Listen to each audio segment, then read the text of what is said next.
I had the worst apartment experience of my life, yeah. Get the biggest Chanel back in the store if you want it. I gave them the drill, they set it up, I got them on it. I bought a new bed, I had the white, so I two-toned them. Taking these drawers, I'm gonna be into this video. If you're not subscribed to my channel, make sure y'all subscribe, like the video, share it with somebody else, and comment. As y'all might know, this is a different background from the rest of my videos. I know I haven't posted in about a couple months, but not too much.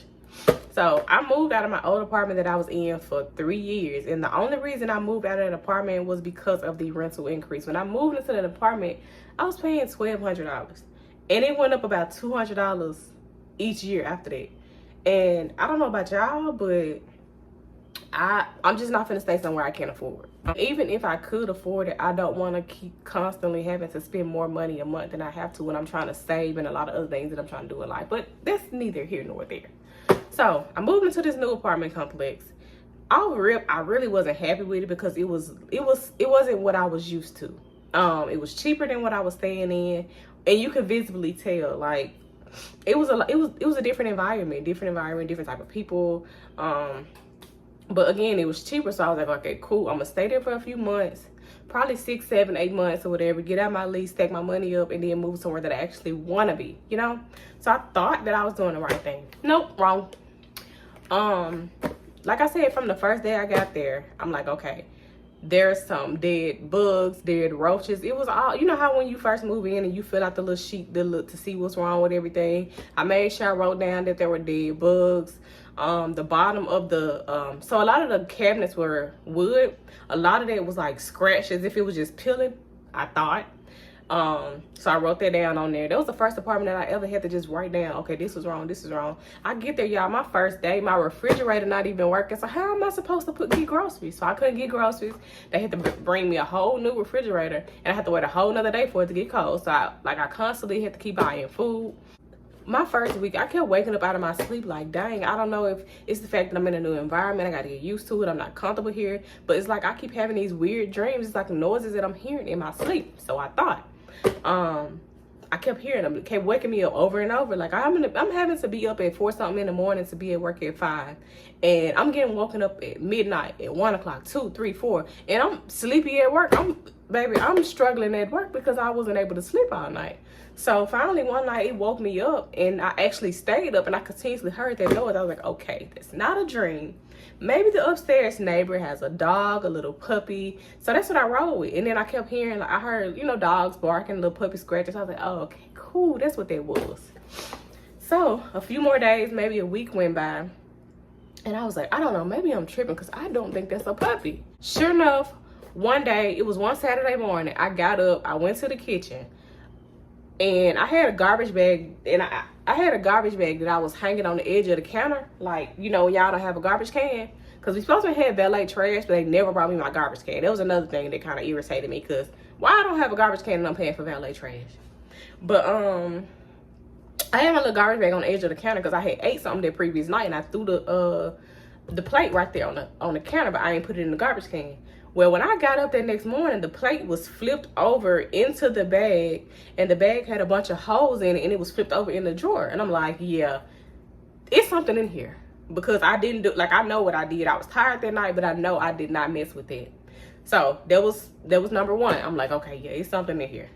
The very next night I get home, I had a loaf of bread on the counter, and I walk in the house, and these little holes right here at the end of the bread. You know, the bag is open some. There are breadcrumbs across the table and on the floor, kitchen floor. So yep, it's a mouse. Like, there was no doubt in my mind. I live alone. I don't have any pets. I was like, yeah, it is a mouse. So upon that same night, I emailed the leasing office. They had 2 different emails, so I made sure I emailed both of them every time I had an issue, but no one seemed to respond back to me. There were a couple times I called, no answer. So I ended up going there in person and telling them, like, hey, there's a mouse in here. And the lady was like, oh, it was a Monday when I went in there. The lady was like, oh, we can get someone Friday. I'm like, Friday? She was like, well, I can try to get someone sooner, but such and such, such and such. Like, I wasn't really trying to hear that, but I'm like, all right, we're gonna see. So she was like, I'll let you know if we can get somebody in there sooner. I'm gonna reach out to you probably by the end of the day or the morning. Never heard from her anymore about that situation. So I emailed her like, hey, is there an update? Did someone come? Like, anything. crickets, baby. She didn't ever respond back to me or nothing. So I'm like, all right, bet. That wasn't the first time that my emails got ignored. My form of communication got ignored. So I was like, you know what? I cannot stay here. I thought I was going to be able to make my few months, but there's no way I'll be able to live in this environment. I can't even cook in my kitchen. I can't even leave no plate on the counter and go to the restroom to go pee right quick because I'm scared a rat going to eat my food. So, aside from that, another day I got home from work. I came home, sat down on the toilet, started pinging, and a mouse just flew towards the direction that I was, and I screamed, pulled my pants up, and ran out the bathroom. Called the front office and told them to come get that rat out of the bathroom. And the maintenance men came. They did not even find it. At this point, I already had traps down, but y'all, the mice was flipping the traps over. Like, I had the little sticky traps. I came home, and 2 of the traps were stuck together like this. And then another one was flipped over on the bread. So like there were 3 traps right there that I couldn't even use no more. I'm like, dang, what mouse is doing this? So they came that day. They put down a big black trap under my kitchen sink and left it there. So I say by the end of that week, I started smelling something dead in my apartment, but I was too scared to go look around and see like what, because if I see a dead mouse, what I'm gonna do? Because I'm not gonna touch it. So I had my brother to come by then one night and to, you know, just to look around and see. We look under the counter, we seen that trap, no, nothing was on that trap. So I'm like, man, it's something in this apartment, but I don't see where. So we never found out where it came from. So the next day I went to the leasing office. Well, actually it was a Monday. It was a Saturday my brother came. It was a Monday when I went to them. And I was like, hey, I left messages for the maintenance, the emergency maintenance, because it smells something dead in here. I'm trying to see what is it. So the maintenance man came. Y'all, they opened the cabinet under the sink, looked at that black trap. It wasn't a mouse, it was a big ass rat. Like one of them New York City subway rats. Like, I was terrified. It was big and black. That was not the mouse that I saw in that bathroom that day either. So it was, at this point, I'm like, it's more than one in here. So after that, I was like, yeah, I'm moving anyway. Like, I was already fit to move the next week, but that really just solidified it. Like, no, there's no way I'm going to stay here. I cannot do it. So after that, I'll say maybe like 4 days later, because I still was hearing the little noise in the middle of the night. Even after that big black rat was caught, I was still getting woken up out of my sleep every night, hearing the noise in a while. So I ended up going an hour away, almost spending the night in my best friend's house. So I get home the next day, and I peek around the corner in my kitchen, and there's a dead mouse beside my washer. So I called maintenance, like, hey, can you come get this mouse out of my kitchen? Like, I could tell he kind of didn't want to do, like, I don't know if they was probably irritated at the fact that I was scared of mice, but I don't know about y'all, but I'm not paying money in rent for some mice to run around and live rent free and eating my food. I ain't even putting in on this. No, that's what we not doing. So yeah, that's how that situation went. Even in between all of that, there were little things that I didn't like, but I could deal with. Like, the parking was trash. Okay, cool, I can deal with that. But mice, and there were roaches, but again, I would rather deal with a few roaches because I feel like I know how to get, like, I've always blown my apartments, I've always sprayed extra such and such and such.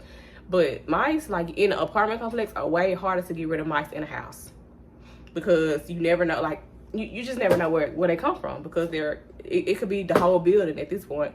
And somebody asked me, how did I get out of my lease? So actually, I went to corporate. I emailed them. I sent this big long email, was basically letting them know, like, hey, the communication with the leasing office, and I just told them pretty much everything. Like, I moved into apartments August the 5th, and I've had issues since day one. When I did my walkthrough, I noticed the dead bugs, blah, blah, blah. Like, it was a lot. And I put dates and everything in this email. So, like, it was a lot. And they asked me, hey, are you open to moving to one of our other properties that, you know, because the management owns probably like 20 apartment complexes in the DFW area. So I did my research before I just agreed to it. I was like, oh, I'll look into it. So I did looking at the reviews thoroughly, looking at the reviews on other platforms other than Google, just trying to make sure I was making the best decision. I actually prayed about it this time because I feel like I don't know. I feel like I moved too quick in that situation because I thought, okay, well, it's cheaper. Let's go with it for right now. I can deal with it. No, I could not deal with it. But that's how I got out of it. But also, y'all, when y'all have these leases, read through them thoroughly. Although there are things in there that can help you, can help the property when you're at fault for certain things, the property is also held liable for things as well.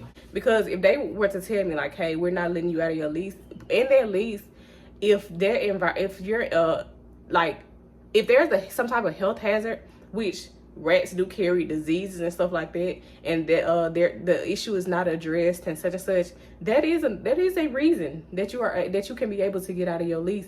But they have to, like, you have to. I can't really go deep into the details because I'm not looking at the lease right now word for word, but just read through thoroughly for your lease. Now, if you just, oh, well, I don't like the property management team, I want to get out, I don't really think that's a good enough reason for them to just willingly let you out your lease without having to pay. Like, some properties you can pay the extra, I think 1 month of rent and then wait 60 days or something like that. But when there's certain things that can pertain to your health, it's pretty much, in my opinion, looking at the legal agreement, it's pretty easy to get out of it, especially when you have a paper trail. And that's one of the reasons why I did a lot of emailing instead of just calling or going in person. Even though when I did go in person, I recorded. They don't know that, but if they see this video, they probably know now. But it is what it is, because I have to save myself at the end of the day, because they are only a lot, like, you have to make sure that you good, because other people not. That's not their responsibility.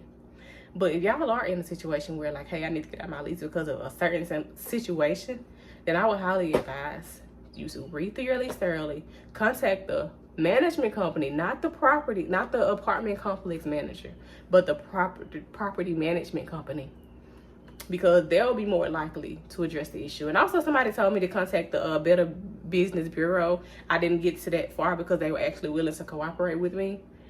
But I was told that there's another way that you can quickly get out of a lease too. I can't. I've never done it that way, but just telling y'all. Call you just a lease and you don't own it. If I'm in the club, I got that 5 on the performing. The back end just came in and out runners. Vibes below cute shit, they all on us. I'm from Atlanta where young niggas run shit. I know they hating on me, but I don't need comments. Whenever I tell her she coming. Whenever it smoke, we ain't running.